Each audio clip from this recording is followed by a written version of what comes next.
విశ్వాసులందరికీ ప్రభు పక్షాన వందనాలు తెలియజేస్తున్నాను. మరి దేవుని యొక్క మహాకృపను బట్టి మరి యొక్క శ్రేష్టమైన దినాన్ని గడియని దేవుడు మనకు అనుగ్రహించిన విధానం బట్టి వందనాలు. కూడా వచ్చిన విశ్వాసులందరికీ నా వందనాలు తెలియజేస్తున్నాను. దేవుని స్తోత్రం. గడిచిన 3 వారాలుగా మనమందరం కూడా మరి బుధవారపు ఆరాధనలో జెఫన్యా గ్రంథం నుంచి వాక్యాన్ని మనం ధ్యానం చేస్తున్నాం. జెఫన్యా గ్రంథం నుంచి ఈ జెఫన్యా గ్రంథం యొక్క వాక్య సందర్భము మనం గడిచిన 3 వారాలు కూడా మనము విపులంగా చర్చించుకున్నాము. ఈ యొక్క జెఫన్యా ద్వారా దేవుడు యోధా ప్రజల మీదకు, యోధా ప్రజల యొక్క వారి యొక్క అవిధేయతను బట్టి, వారి పాపస్థితిని బట్టి దేవుడు వారి మీదకు తీర్పు తీసుకొచ్చి ఒక దినముగా మనము ఈ యొక్క వాక్య గ్రంథాన్ని మనం స్పష్టంగా చూస్తున్నాం. అయితే జెఫన్యా భక్తుల ద్వారా దేవుడు తన ప్రజలకు తెలియచేస్తున్నాడు ఎందు నిమిత్తము వారి మీదకి ఈ తీర్పు రాబోతున్నది. మరి ఆ తీర్పు ఎందు నిమిత్తం వచ్చి ఉన్నదో ఆయన ముందుగానే జెఫన్యా ద్వారా తన భక్తులైన వారికి, తన ప్రజలైన వారికి, రాజులైన వారికి, వారందరూ కూడా దేవుడు మరి జెఫన్యా ద్వారా తెలియచేస్తూనే ఉన్నాడు. అయితే ఈ వాక్య భాగం మనం చూసినప్పుడు ఈ దిన వాక్య అంశము ప్రభువు దినము సమీపమై ఉన్నది, శీఘ్రముగా వచ్చుచున్నది, ఆలకించుటి. ప్రభువు దినము సమీపముగా ఉన్నది, శీఘ్రముగా వచ్చుచున్నది, ఆలకించుటి.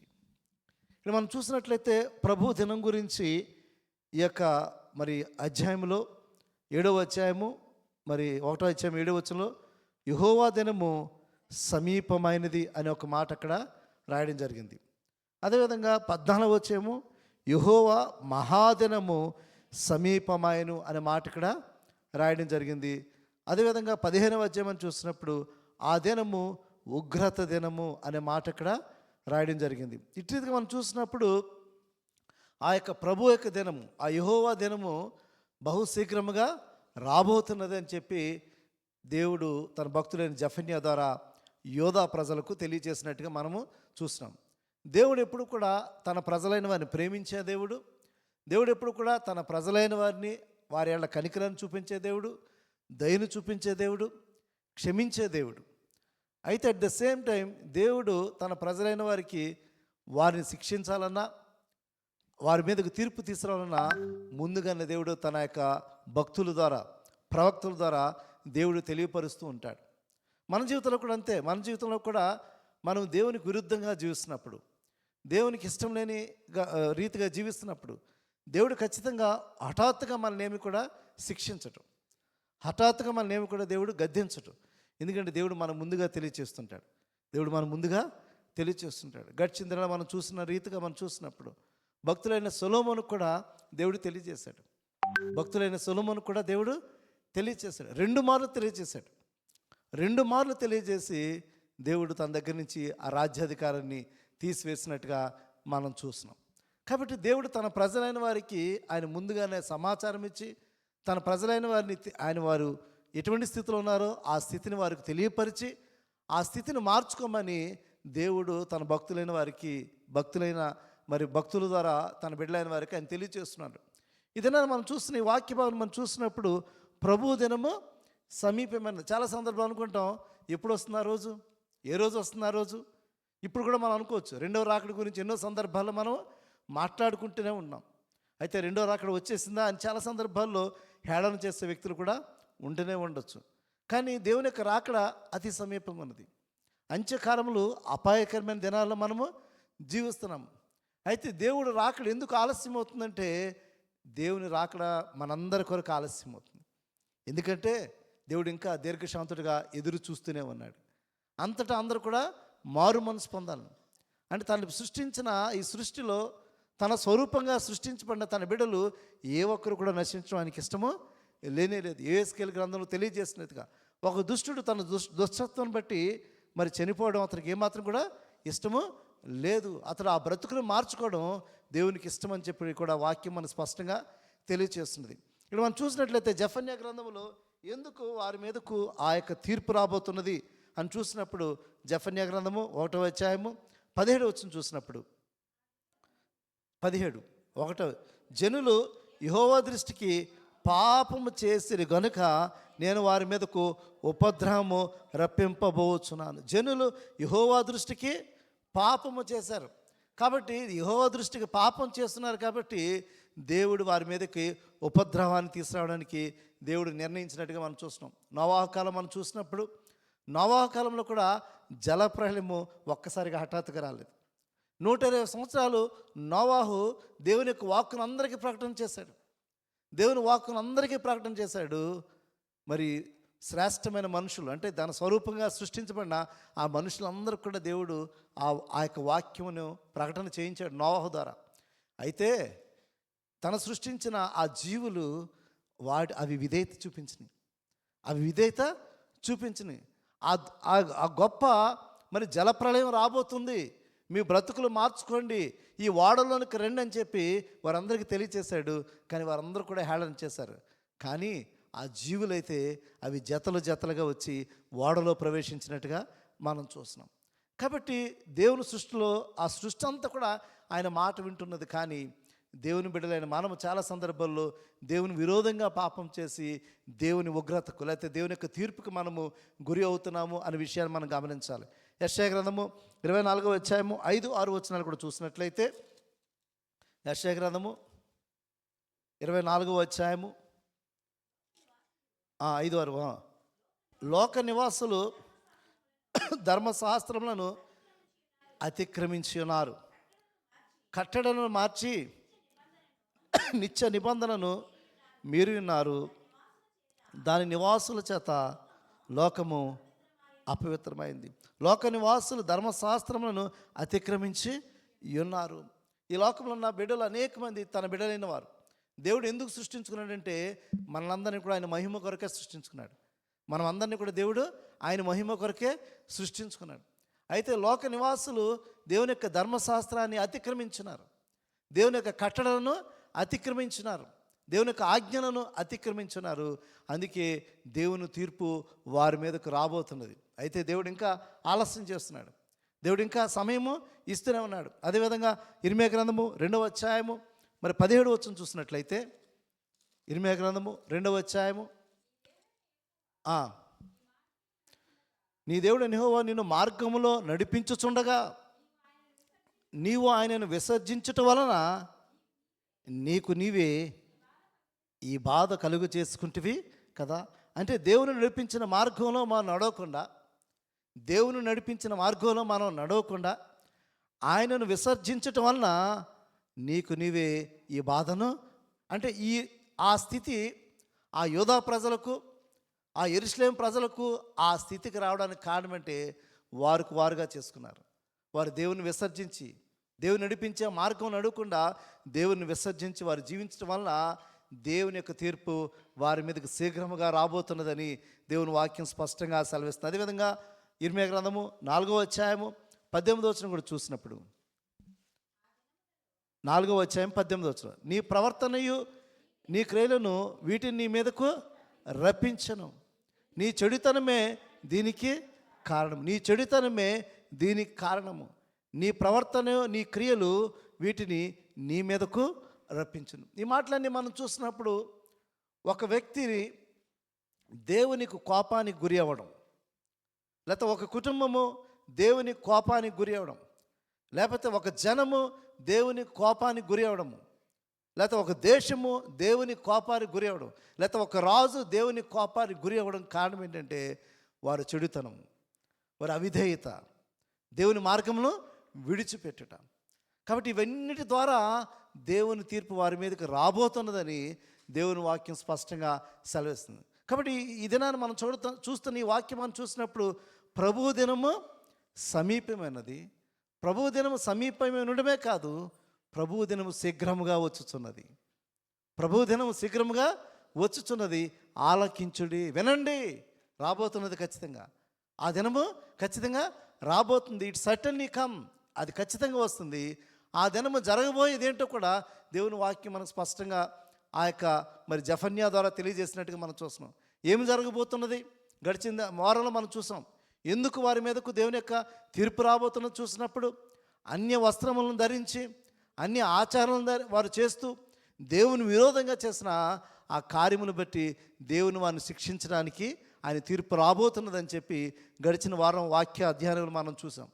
ఇదైనా మనం చూడబోతున్నాము దేవుని యొక్క తీర్పు ఏ విధంగా ఉండబోతుంది, దేవుని యొక్క తీర్పు ఏ విధంగా వారి మీదకి రాబోతున్నది, అది ఏ విధంగా ఉండబోతుంది అని మనం చూసినప్పుడు దేవుని వాక్యం సెలవిచ్చిన రీతిగా ఖచ్చితంగా ప్రభు దినం అనేది వస్తుంది.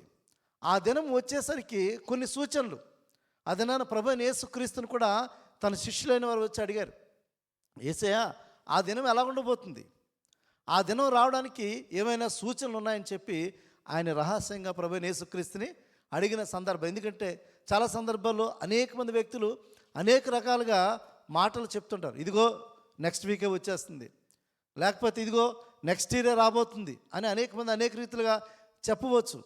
కానీ దేవుని వాక్యం ప్రభు అయిన యేసుక్రీస్తు కూడా తన శిష్యులైన వారిని ఉద్దేశించి మరి వారిని అడిగినప్పుడు ప్రభు అయిన యేసుక్రీస్తు కూడా స్పష్టంగా తెలియజేసిన రీతిగా చూసినప్పుడు మత్తయి సువార్త 24వ అధ్యాయము 6-14 వచనం మనం చూసినట్లయితే, మరియు మీరు యుద్ధముల గూర్చి యుద్ధ సమాచారముల గూర్చి వినబోదురు, మీరు కలవరపడకుండా చూచుకొనుడి. ఇది జరగవలసి ఉన్నది కానీ అంతము వెంటనే రాదు. జనం మీదకి జనమును, రాజ్యం మీదకి రాజ్యమును లేచును. అక్కడక్కడ కరువులు, భూకంపములు కలుగును. ఇవన్నీ వేదనలకు ప్రారంభము. అప్పుడు జనులు మిమ్ములు శ్రమల పాలు చేసి చంపెదరు. మీరు నా నామము నిమిత్తము సకల జనుల చేత ద్వేషింపబడుదురు. అనేకులు అభ్యంతరపడి ఒకరినొకడు అప్పగించి ఒకరినొకడు ద్వేషింతురు. అనేకులైన అబద్ధ ప్రవక్తలు వచ్చి పలువురిని మోసపరిచెదరు. అక్రమం విస్తరించడం చేత అనేకుల ప్రేమ చలారును. అంతవరకు సహించువాడెవడో వాడే రక్షించబడును. మరియు ఈ రాజ్య సువార్త సకల జనులకు సాక్షార్థమై లోకమందంతటను ప్రకటింపబడును. అటు తర్వాత అంతము వచ్చేసరి. ఆ చివరి మాట మనం చూసినప్పుడు అంతము ఎప్పుడు వస్తుందంటే ఇవన్నీ జరుగుతాయి, ఇవన్నీ కూడా జరుగుతాయి. అంత మాత్రమే కాదు, చివరి మాటలు చెప్పిన రీతిగా ఏంటంటే ఈ లోకమంతటి కూడా ఈ రాజ్య సువార్త ప్రకటించబడుతుందంట. అంటే ఏ ఒక్కరికి కూడా నాకు సువార్త తెలియదు, నాకు క్రీస్తుని గురించి తెలియదు, నాకు క్రీస్తుని గురించి తెలియదు, ఈ పాప స్థితి గురించి నాకు తెలియదు అని ఏ ఒక్కరు కూడా అనడానికి ఆస్కారమే లేదు. ప్రపంచమంతటి కూడా దేవుని యొక్క సువార్త ప్రకటించబడిన తర్వాత, అందరికీ తెలియపరిచిన తర్వాతే అప్పుడే అంతము వస్తున్నదని దేవుని వాక్యం సెలవిస్తుంది. కాబట్టి ఇక్కడ కూడా మనం చూసినట్లయితే దేవుడు జెఫన్యా ద్వారా యోధా ప్రజలకు వారు చేసిన తప్పిదాన్ని ఎత్తి చూపిస్తున్నాడు. వారు చేసిన తప్పిదాన్ని ఎత్తి చూపిస్తున్నాడు, అవి తెలియపరుస్తున్నాడు.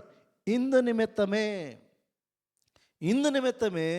నేను మీ మీదకు తీర్పు తీసుకుని రాబోతున్నాను, మిమ్మల్ని నేను శిక్షించబోతున్నాను, నేను మిమ్మల్ని నిర్మూలన చేయబోతున్నానని చెప్పి యోధా ప్రజలను ఉద్దేశించి ఇక్కడ జెఫన్యా ద్వారా దేవుడు ఆ యొక్క మాటలు తెలియజేసినట్టుగా స్పష్టంగా మనం చూస్తున్నాం. ఏ విధంగా వారిని శిక్షించబోతున్నాడు, ఏ విధంగా వారిని శిక్షించబోతున్నాడు. ఈ మాటలు మనం చూసినప్పుడు ఆ కాలంలోని యోధా ప్రజలకు వర్తిస్తాయి, ఆ కాలంలోని యోధా ప్రజలకు, యెరూషలేము నివాసులకు వర్తిస్తాయి, ఈ కాలంలో ఉంటున్న మనకు కూడా వర్తిస్తాయి, ఈ కాలంలో జీవిస్తున్న మనకు కూడా వర్తిస్తాయి. మరి అక్కడ ఏ విధంగా వారి మీదకు తీర్పు రాబోతున్నది, ఏ విధంగా వారి మీదకు శిక్ష రాబోతున్నది అని చూసినప్పుడు మొట్టమొదటిగా ఆ దినము పరాక్రమశాలులు మహారోదన చేస్తారంట. బలమైన వాళ్ళు, బలశాలులు వారందరూ కూడా విలవిలలాడిపోతారంట. వారందరూ కూడా విలవిలలాడిపోతారు. ఆ యొక్క వీధులలోకి వచ్చి రోధించే పరిస్థితి, మహారోదన వినబడుతుందని దేవుని వాక్యం స్పష్టంగా సెలవిస్తుంది. జెఫన్యా గ్రంథము 1వ అధ్యాయము 14వ వచనం చూసినప్పుడు, యెహోవా మహాదినము సమీపమైనది, యెహోవా దినము సమీపమై అతి శీఘ్రముగా వచ్చుచున్నది, ఆలకించుడి. యెహోవా దినము వచ్చుచున్నది, పరాక్రమశాలురు మహారోదనము చేరి. మొట్టమొదటిగా చూసినప్పుడు వారి మీద శిక్ష ఏ విధంగా వస్తుందంటే, ఆ దినాన్న బలశాలులైన పరాక్రమశాలు ఉంటారు కదా, యుద్ధ నైపుణ్యాన్ని కలిగిన వారు, బలము కలిగిన వారు, బల శౌర్యాన్ని కలిగిన వారు, వాళ్ళందరూ కూడా ఏడ్చే పరిస్థితి అంట. అంటే దే కెనాట్ డూ ఎనీథింగ్. వారు నిస్సహాయమైన స్థితిలోకి వెళ్ళిపోతారంట. వారి నిస్సహాయమైన స్థితిలో వారి దగ్గర బలం ఉంటుంది, జ్ఞానం ఉంటుంది, వారి దగ్గర ఆయుధాలు ఉంటాయి, అన్నీ ఉంటాయి. కానీ వారు దేవుని యొక్క ఉగ్రతను వారు తట్టుకోలేరు. ఎందుకంటే దేవుని ఉగ్రత అంత భయంకరంగా ఉంటుంది, దేవుని యొక్క శక్తి అంత భయంకరంగా ఉంటుంది. కాబట్టి అటు రీతిగా ఆ దినాన్న ఆ పరాక్రమశాలంతా కూడా వారు రోధించే పరిస్థితి వస్తుంది. అంటే దేవుని ఉగ్రత వచ్చినప్పుడు శత్రువుల చేతికి యోధా ప్రజలను దేవుడు అప్పగించబోతున్నాడు. నెబుకద్నెజరు తన సైన్యం వచ్చి చీల్చి చెండాడైపోతున్నారు. వీళ్ళని, యోధా ప్రజలను, వీళ్ళందరూ కూడా విర్రవీగిపోతున్నారు. మేము దేవుని ప్రజలము, మేము దేవుని బిడలము అని చెప్పి విర్రవీగిపోతున్న వీరిని నెబుకద్నెజరు ఆ బబులోను యొక్క చక్రవర్తి యొక్క సైన్యము ద్వారా విలవిలలాడే పరిస్థితి వచ్చింది వారికి. వారిని తట్టుకునే శక్తి వారికి సరిపోవట్లేదు. ఎందుకంటే దేవుని ఉగ్రత వారి మీద ఉన్నది, దేవుని ఫేవర్ వారికి లేదు. దేవుని ఫేవర్ వారికి ఇప్పుడు లేదు. కాబట్టి దేవుని ఉగ్రత వారి మీదకి వస్తుంది.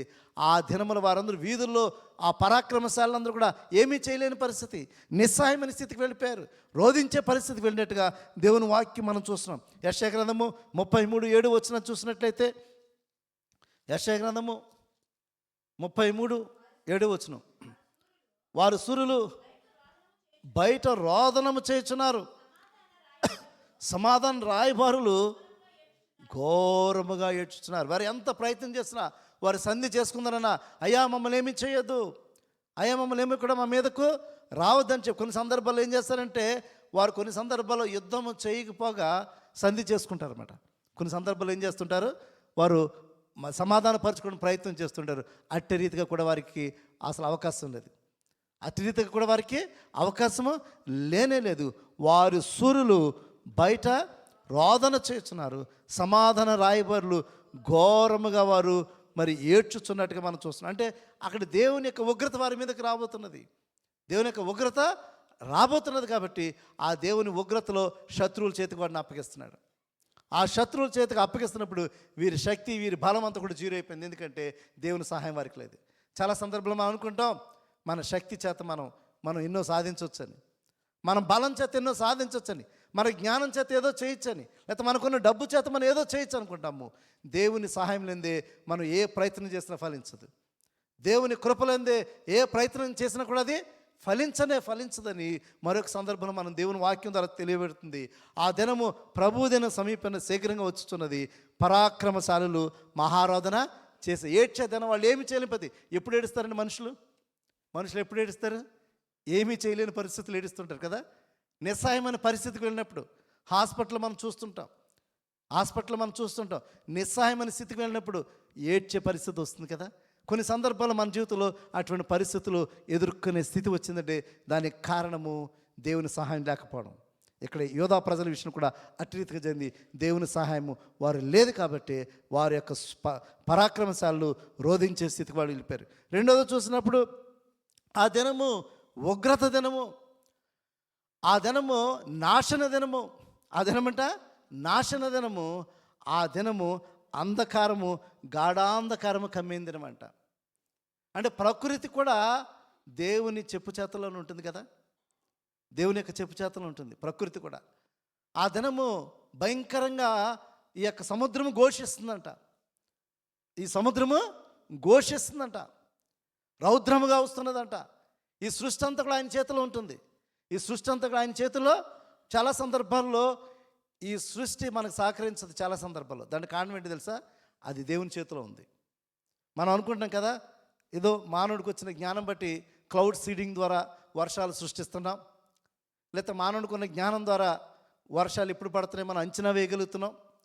మానవుని యొక్క జ్ఞానం ద్వారా ఎన్నో రీతిలుగా మనం ఇరిగేషన్గా మనం నీరు లేకపోయినా సరే నీటిని మనం రప్పించుకుని అక్కడ మనము పాడి పంటలు మనము పండించుకుంటున్నాం అని అనేక రీతులుగా మానవుడు కృత్రిమంగా అనేకమైన కార్యాలు చేయగలుగుతున్నాడు. కృత్రిమంగా అనేకమైన కార్యాలు చేయగలుగుతున్నాడు. న్యాచురల్ కెలామిటీస్ని ఏ మానవుడు కూడా తట్టుకోలేడు. ఈ యొక్క సృష్టి యొక్క ఉపద్రవాన్ని ఏ వ్యక్తులు కూడా తట్టుకోలేరు. కాబట్టి ఇక్కడ దేవుడు వారి మీద తీసుకువస్తున్నాడు. ఆ యొక్క మహా ఉగ్రత దినాన్న అది నాశనం చేయే స్థితిలో రాబోతున్నది. ఆ దినం ఎలా ఉంటుందంటే అంధకారము గాఢాంధకారంతో కమ్మే ఆ దినం రాబోతున్నది అని చెప్పి ఇక్కడ దేవుని వాక్యం సెలవేస్తుంది. చూడండి, మరి జెఫన్యా గ్రంథము 1వ అధ్యాయం 15వ వచనం. ఆ దినము ఉగ్రత దినము, శ్రమయు, ఉపద్రవమును, మహానాశనము కమ్ము దినము, అంధకారమును గాఢాంధకారమును కమ్ము దినము, మేఘములను గాఢాంధకారములను కమ్ము దినము. సృష్టి అంతా కూడా అల్లకల్లోలం అయిపోతుంది. సృష్టి అంతా కూడా అల్లకల్లోలం అయిపోతుంది, అంధకారం అయిపోతుంది, గాఢాంధకారం అయిపోతుంది. అదంతా కూడా దేవుని యొక్క మాటకు విధేయత చూపించి ఆ యొక్క సృష్టి అంతా కూడా అంధకారం అయిపోతున్న పరిస్థితి మనం చూస్తున్నాము. ఇక్కడ డార్క్నెస్ గురించి మనం చూస్తున్నాడు, అంధకారం మనం చూసినప్పుడు అది మనం ఖచ్చితంగా మన జీవితంలో we are losing our hope. There is no hope. అంటే దేవుని కృపలేంది మన జీవితంలో ఏమాత్రం కూడా నిరీక్షణ ఉండదు. మన జీవితంలో ఏమాత్రం కూడా దెర్ ఈజ్ నో హోప్. మన దేవునికి విరోధంగా మనం వెళ్తున్నప్పుడు ఖచ్చితంగా మన పరిస్థితుల్లో గాఢాంధకారంలో నెట్టివేయబడుతుంది. గాఢాంధకారంలో మనం నెట్టివేయబడతాము. దేవుని కృప లేనప్పుడు ఆ గాఢాంధకారం నశించిపోయే పరిస్థితి ఉంటుంది. ఆ ఉగ్రత దినమందు, ఆ గొప్ప ఉపద్రవం మందు ఖచ్చితంగా మన జీవితాన్ని గాఢాంధకారం నింపివేస్తుంది. ఆ గాఢాంధకారం నింపివేయబడిన కుటుంబాల్లో కానీ జీవితాల్లో కానీ దేవుని సహాయం ఏమాత్రం కూడా ఉండదు. సంతోషం ఉండదు, సమాధానం ఉండదు, ఏమాత్రం కూడా వారి జీవితంలో నిరీక్షణ ఏమాత్రం కూడా ఉండదు. ఎందుకంటే దేవుని సహాయం వారు పొందుకోలేరు. దేవుని సహాయం వారు పొందుకోలేరు. ఇప్పుడు యోధా ప్రజల యొక్క పరిస్థితి అట్టి రీతిగా రాబోతుంది. ఆ దేశ ప్రజల యొక్క పరిస్థితి ఏంటంటే గాఢాంధకారంతో నిండిపోతున్న పరిస్థితులు మనం చూడబోతున్నట్టుగా దేవుని వాక్యం మనం స్పష్టంగా సెలవిస్తుంది. యెషయా గ్రంథము 5వ అధ్యాయము 30వ వచనం చూసినప్పుడు, యెషయా గ్రంథము 5వ అధ్యాయము 30వ వచనం చూసినట్లయితే, ఆ దినమున సముద్ర ఘోష వలె జనము మీద గర్జన చేయుదురు. ఒకడు భూమి వైపు చూడగా అంధకారమును బాధయు కనబడును. అంతటా దేశముల మీద వెలుగు, మేఘముల చేత చీకటి అగును. కాబట్టి సముద్రం వలె ఘోష వలె జనుల మీద గర్జన చేయుదురు. ఒకరి భూమి మీద వైపు చూడగా అంధకారము బాధయు కనబడును. There is no hope at all. They are going to face great consequence. వారు అంధకారము అనే స్థితిని వారు చూసినప్పుడు, ఆ పరిస్థితిని చూసినప్పుడు దేవుని ఉగ్రతను వారు పొందుకునే సమయం, దేవుని ద్వారా వచ్చే శిక్షణ వారు పొందుకునే సమయము, దేవుని ద్వారా వచ్చే బాధను వారు పొందుకునే సమయానికి వారు వెళుతున్నారనేది ఇక్కడ స్పష్టంగా వాక్యం సెలవేస్తుంది. యోవేలు గ్రంథము 2వ అధ్యాయము మరి 11వ వచనం కూడా చూసినట్లయితే, యోవేలు గ్రంథము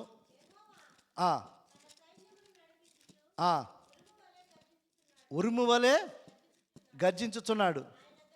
ఆయన దండు బహు గొప్పదై ఉన్నది, ఆయన ఆజ్ఞను నెరవేర్చున్నది బలము గలది. యెహోవా దినము బహుభయంకరము, దానికి తాళగలవాడేవాడు. యెహోవా తన సైన్యమును నడిపించుచు ఉరుముల వలె గర్జించుచున్నాడు. ఆయన దండు బహు గొప్పదై ఉన్నది, ఆయన ఆజ్ఞను నెరవేర్చినది బలము గలది. యెహోవా దినము బహుభయంకరము. ఆ దినము బహుభయంకరము. ఆయన యొక్క ఉగ్రత గర్జించు మరి ఘోష వలె వస్తున్నది. కాబట్టి దాన్ని తట్టుకునేవాడు ఎవడు, దాన్ని తట్టుకునేవాడు ఎవడు అని చెప్పి దేవుని వాక్యం స్పష్టంగా సెలవిస్తుంది. కాబట్టి రెండోదో చూసినప్పుడు మరి ఆ దినం ఏ విధంగా ఉండబోతుందంటే పరాక్రమశాలు రోదన చేస్తారని చెప్తున్నారు. అదేవిధంగా ఆ దినము మహానాశనము, అంధకారము, గాఢాంధకారముగా అది ఉంటుందని చెప్తున్నారు. అంత మాత్రమే కాదు, బాకానాదం వినబడుతుందంట, యుద్ధ ఘోష. బాకానాదము వినబడుతుంది, యుద్ధ ఘోషణ వినబడుతుందంట. యుద్ధ ఘోషణ అంటే ఆ దేశమునకు యుద్ధం రాబోతున్నది. ఆ దేశం మీద ఒక శత్రువులు రాబోతున్నారు. ఆ శత్రువులు వచ్చి వారిని చీల్చి చెండాడబోతున్నారు. ఆ శత్రువులు వచ్చి వారిని చీల్చి చెన్నాడిపోతున్నారు. ఈ సమయంలో వారు నిస్సహాయులు. ఈ సమయంలో వారు ఏమీ కూడా చేయలేని పరిస్థితికి వెళ్ళిపోతున్నారు. దానికి కారణం ఏంటంటే దేవుని కృప వారికి లేదు, దేవుని సహాయం వారికి లేదు. ఎందుకంటే దేవునికి విరోధమైన పాపం వారు చేశారు, దేవునికి విరోధమైన పాపం వారు చేస్తున్నారు. అందుకే ఆ బాకానాదం వినబడుతుంది, యుద్ధం జరగబోతున్నది, యుద్ధ ఘోష రాబోతున్నదని చెప్పి అక్కడ ప్రకటన చేసినట్టు కూడా దేవుని వాక్యం మనం చూస్తాం. ఇర్మీయా గ్రంథము 4వ అధ్యాయము 5వ వచనం చూసినప్పుడు, ఇర్మీయా గ్రంథము సియోను కొండ మీద యోధాలో సమాచారము ప్రకటించుడి, యెరూషలేములో చాటించుడి, దేశములో బోర ఊదుడి, గట్టిగా హెచ్చరిక చేయడి. ఎట్లనగా ప్రాకారము గల పట్టణంలోనికి పోగునట్లుగా పోగై రండి. ఇక్కడ గమనించండి, ఆ పట్టణము చుట్టూ ఎత్తైన ప్రాకారాలు ఉన్నాయంట. ఆ యోధ పట్టణము చుట్టూ ఎత్తైన ప్రాకారాలు ఉన్నాయి, బలమైన కట్టడాలు ఉన్నాయి. శత్రువులు ఇమీడియట్గా వచ్చి కూడా వారిని ఏమి కూడా చేయలేని పరిస్థితి. కానీ ఈ స్థితిలో వారి మీదకు శత్రువులు బలముగా వచ్చి ఉన్నారు. ఆ ముందు వచ్చిన వాళ్ళు కూడా మనం చూస్తాం ఏ విధంగా వచ్చి వారి మీదకి అటాక్ చేయబోతున్నారు. ఏ విధంగా ఫిష్ గేట్ అనే మాట ఇక్కడ రాయబడింది కదా, ఆ ద్వారం గుండా వచ్చి దిగువ నుంచి వాళ్ళు వచ్చి వారి మీదకు హఠాత్తుగా వచ్చి వారి మీదకి అటాక్ చేయడానికి, ఎప్పుడైతే ఈ యొక్క పట్టణాన్ని వారు నాశనం చేస్తున్నారో వారి వైభవం అంతా కోల్పోతున్నారు. వారి వైభవం, ఆ పట్టణం యొక్క స్థితి, ఆ పట్టణము బాగా అభివృద్ధి చెందిన పట్టణము, ఆ పట్టణము విలాసవంతమైన పట్టణంగా ఉంది, విలాసవంతమైన పట్టణంగా ఉంది.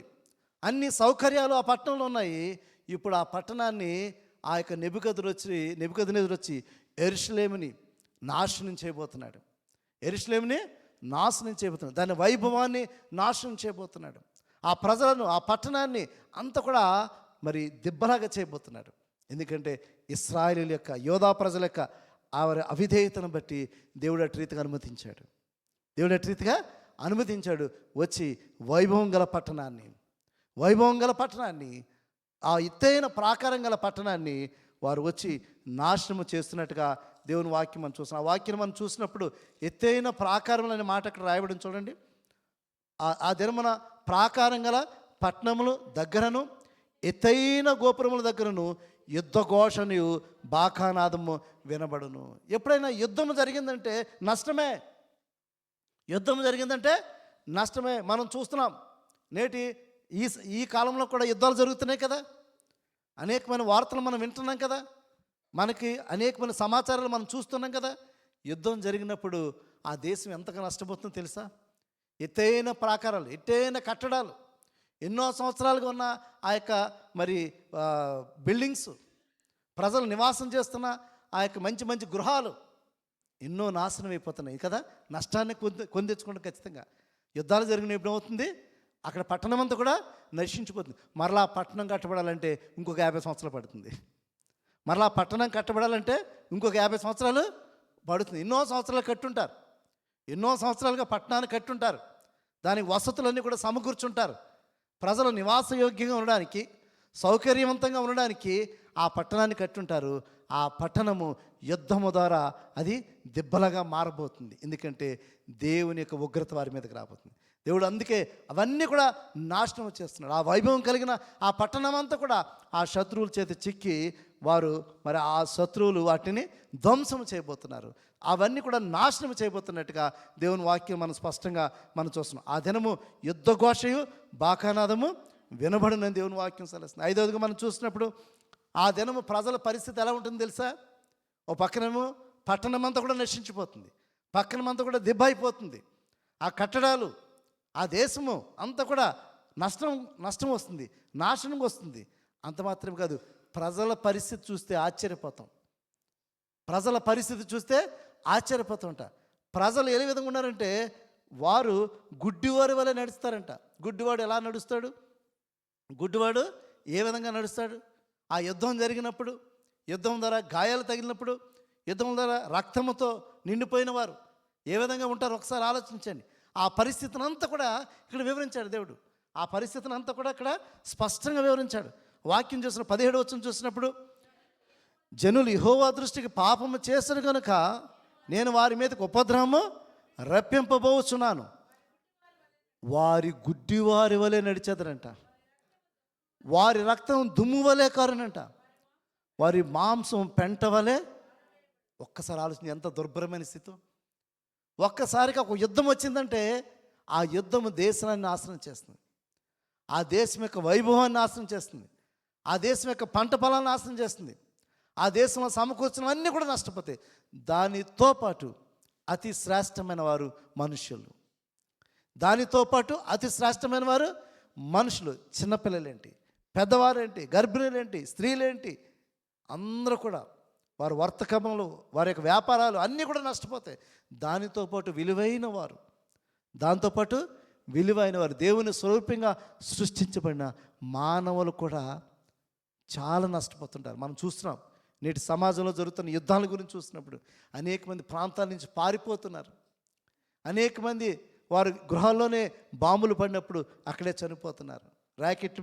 ర్యాకెట్లతో ధ్వంసం చేస్తున్నారు కదా. చాలామంది ఇప్పుడున్న కాలంలో వాళ్ళందరూ కూడా దాన్ని ఏమంటారు, టన్నల్స్ లోపల, దాన్ని ఏమంటారు, వాటిని అండర్ గ్రౌండ్స్లో టన్నల్స్ ఏర్పాటు చేసుకుని వాటిలో నివాసం చేసేవాళ్ళు ఉంటున్నారు. దాన్ని కూడా వాళ్ళు బలంగా ఆ యొక్క బాంబులు వేసి పేల్చేస్తున్నారు. అంటే ఎక్కడున్నా సరే ఎక్కడ నశింప చేస్తున్నారు. నువ్వు ఎంత సేఫ్గా ఉంటున్న బంకర్స్లో ఉంటున్నారు కొంతమంది ఎక్కడ ఉన్నారు, బంకర్స్, అంటే ఒకళ్ళు రక్షించుకోవడానికి. ఆ సమయం వచ్చినప్పుడు, యుద్ధం వచ్చినప్పుడు ధ్వంసమయ్యే పరిస్థితులు, మనుషులు ఇటు రీతిగా వారు గుడ్డివారి వలె నడిచే పరిస్థితులు, వారి రక్తము ఏరులై పారే పరిస్థితులు, చనిపోయిన వారిని ఎవరు కూడా పాతి పెట్టలేని పరిస్థితి. ఒక చెయ్యి ఎక్కడికి వెళ్ళిపోతుందో, కాలు ఎక్కడికి వెళ్ళిపోతుంది, మొండెం ఎక్కడికి వెళ్ళిపోతుంది. ఒకసారి ఆలోచించండి, యుద్ధం జరిగిన పరిస్థితి. ఆ రోజు యోధా ప్రజల మీదకు అట్టి గతి రాబోతున్నది. దేవుని విరుద్ధంగా జీవించిన వారు ఎవరి పరిస్థితి అయినా అట్టి రీతిగా ఉండబోతుందని చెప్పి దేవుని వాక్యం స్పష్టంగా సెలవిస్తుంది. యెషయా గ్రంథము 59:10 చూసినప్పుడు, యెషయా గ్రంథము 59:10, వారు తడువులాడుచున్నారు, వారు గుడ్డివారు వలె తడువులాడుచున్నట్టుగా మనం చూస్తున్నాం. పడమటి దిక్కున వారు యెహోవా నామమున ఎంత 10 గోడ కొరకు గుడ్డివారి వలె తడువులాడుచున్నాము, కన్నులు లేని వారి వలె తడువులాడుచున్నాము, సంధ్య చీకటి యందు వలనే మధ్యకాలంన కాలు జారి పడుచున్నాము. అంటే దాని అర్థం ఏంటంటే, గాయములు తగిలిన వారు కాలుకి, చెయ్యికి, తలకి, ఎవరు కూడా హాస్పిటల్ కూడా టార్గెట్ చేస్తారు కదా. ఆ టైంలో హాస్పిటల్ కూడా, అంటే అన్ని ధ్వంసం చేస్తారు. శత్రువులు వచ్చినప్పుడు అన్నిటిని టార్గెట్ చేస్తారు. ఆ టార్గెట్ చేసినప్పుడు మనుషులు వారు గుడ్డివారి వలె నడిచే పరిస్థితి అంట. గోడలు పట్టుకుని గుడ్డివారి వలె నడిచే పరిస్థితికి మనుషులు వెళ్ళిపోతారు. యోధా ప్రజలైన వారు వెళ్ళిపోతున్నారు అని మాట. అదేవిధంగా కీర్తన 79:3 చూసినట్లయితే, కీర్తన 79:3 ఒకడు నీళ్లు పోసినట్లు యెరూషలేము చుట్టూ వారి రక్తము పారబోసి ఉన్నారు, వారిని పాతి పెట్టు వారు ఎవరు కూడా లేరంట. ఆ యెరూషలేములో నీళ్లు పోస్తే ఎలా ఉంటుందో ఆ రక్తం యెరూషలేము చుట్టూ పారబోసినట్టు ఉందంట. వారిని పాతి పెట్టడానికి ఎవ్వరు కూడా లేరంట, చనిపోయిన మనుషులు. ఎందుకంటే అందరూ అదే పరిస్థితులు ఉన్నారు, అందరూ కూడా ఆగతే వచ్చేసింది. ఇంకా వాళ్ళని ఎవరు పాతి పెడతారండి? వారిని ఎవరిని పాతి పెడతారు? ఆ మనుషులు పాతి పెట్టలేని పరిస్థితి కూడా, ఆ మనుషులు దుర్గతి అక్కడ ఉన్నట్టుగా దేవుని వాక్యం మనకు సెలవిస్తుంది. అదేవిధంగా ఇర్మీయా గ్రంథము 9వ అధ్యాయము 21-22 కూడా చూసినట్లయితే, ఇర్మీయా గ్రంథము 9వ అధ్యాయం, ఈ వీధులలో పసిపిల్లలు లేకుండాను, రాజ మార్గములలో యవనులు లేకుండాను వారిని నాశనము చేయటకే మరణము మన కిటికీలను ఎక్కుచున్నది, మన నగరంలో ప్రవేశించుచున్నది. యెహోవాకు ఇదే. నేను ఈ మాట చెప్పుము, చాల మీద పెంట పడినట్లు పంట కోయివాని వెనుక పిడికిళ్ళు పడినట్లు ఎవడను సమకూర్చకుండా మనుషుల శవములు పడును. వాడు కూర్చువాడు ఎవడు కూడా దెబ్బలుగా. మనుషులు ఎలాగంటే ఆ చనిపోయిన యొక్క శవాలు గుట్టలుగా పెట్టి ఉంటాయంట. ఎవరు అక్కడ వేసిన వారు కాదు, చనిపోయిన వారు అటు రీతిగా గుట్టలుగా శవాలన్నీ కూడా అటు రీతిగా ఉన్న పరిస్థితిని చూస్తున్నాం. అంటే దేవుని ఉగ్రత ఎంత భయంకరంగా ఉంచండి. దేవుని ఉగ్రత ఎంత భయంకరంగా ఉన్నదో దేవుని వాక్యం స్పష్టంగా సెలవిస్తుంది. అదేవిధంగా కీర్తన 79:2 కూడా చూడండి. కీర్తన 79:2 కూడా చూడండి.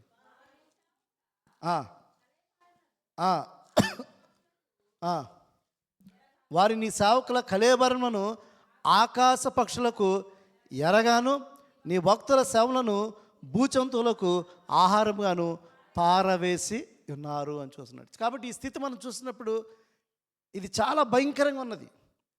ఆ వచ్చే నాశనం ఏదైతే ఉందో, ఆ వచ్చే ఉగ్రత ఏదైతే ఉందో, అది చాలా భయానకంగా ఉన్నట్టుగా దేవుని వాక్యం మనం చూస్తున్నాం. కాబట్టి వారు గుడ్డివారి వలె నడుస్తారంట, వారి రక్తము దుమ్ము వలె మరి ఉంటుందంటారు, వారి మాంసము పెంట వలె పారవేయబడుతుందని. చూడండి, ఒకసారి ఆలోచించండి. What a pity situation. అటువంటి దుర్గతి ఆ దినాన్ని యోధా ప్రజలకు రాబోతున్నది అనే మాట మనము ఇక్కడ స్పష్టంగా చూస్తున్నాము. అంత మాత్రమే కాదు, కొన్ని సందర్భాల్లో డబ్బు ద్వారా మనం కొన్ని తప్పించుకోవచ్చని ట్రై చేస్తుంటాం. చాలా సందర్భాల్లో చాలామంది ఏం చేస్తారంటే డబ్బు ద్వారా సమస్యను మనం తప్పించుకోవచ్చు, డబ్బు ద్వారా ఆ యొక్క ఉగ్రతను మనం తప్పించుకోవచ్చు అని కదా చాలా సందర్భాలు అనుకుంటాము.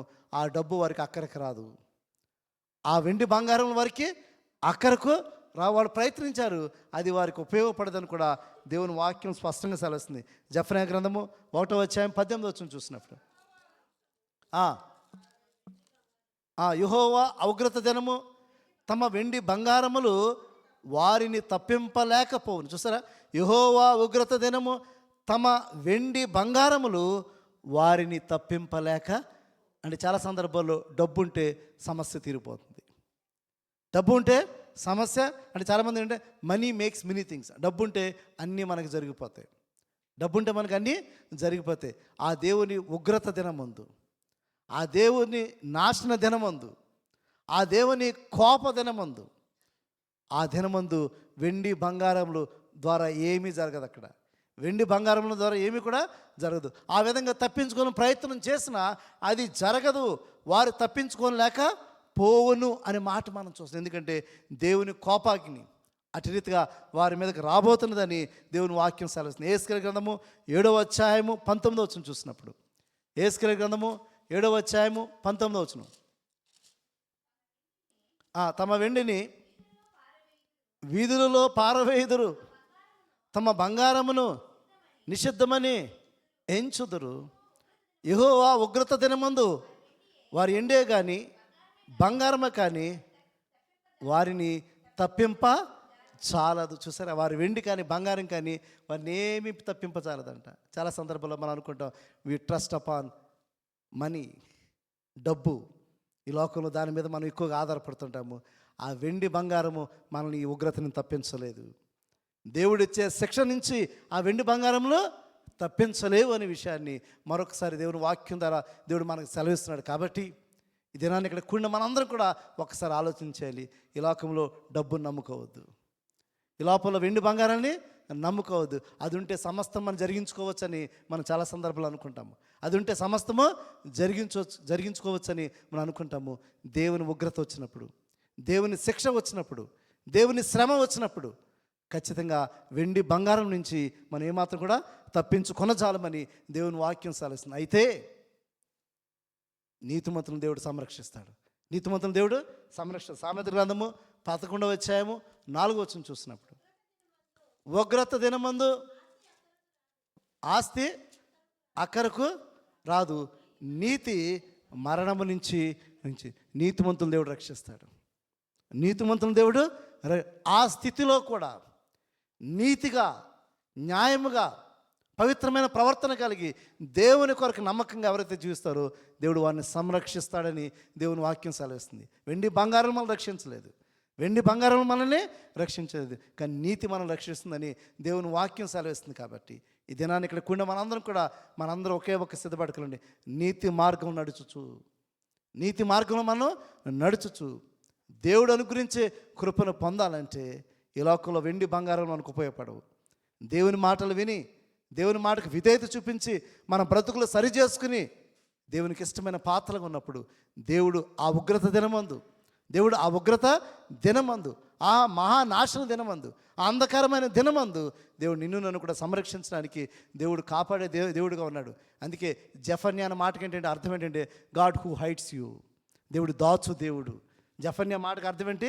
దేవుడు దాచు దేవుడు. అంటే దేవుని వాక్యం వింటున్న మనము, దేవుని మాటలు విధేయత చూపిస్తే, దేవుని మాటల ద్వారా మన జీవితాన్ని సరి చేసుకుంటే ఈ ఉగ్రత నుంచి నిన్ను దేవుడు సంరక్షించి నిన్ను దాచి కాచి కాపాడుతాడు. దేవుడి మాటలు దీవించును గాక.